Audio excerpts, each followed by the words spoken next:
Food Panda may 3. Unang pick up is sa Jollibee Mall.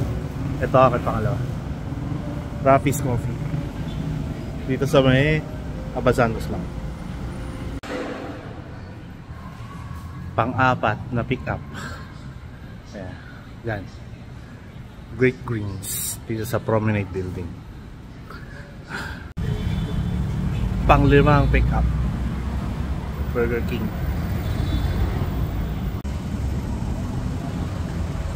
KFC Caltex, pang-anim na pick up.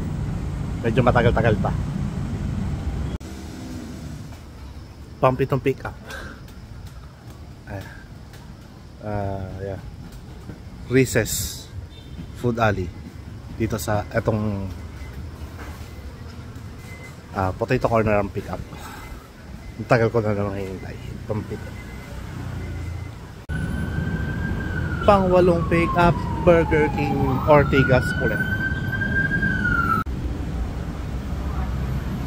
KFC Caltex, pang-siyam na pick up.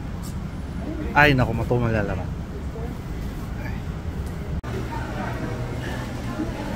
Pang-sampung pick up, Jollibee King Mall. Hanggang 8:15 pa pala ako. Pang-labing isang pick up, Pouchin dito sa Robinsons Magnolia. Yellow isa. Sana malagdagan. And yun, nakalabing isa, pero pareho lang ng kinita sa kahapon. Okay na rin yun. So, next week naman. Pero sana bukas-bukasan yung tumal. Dalas-dalas na naman yung order para di sayang yun. Bye-bye.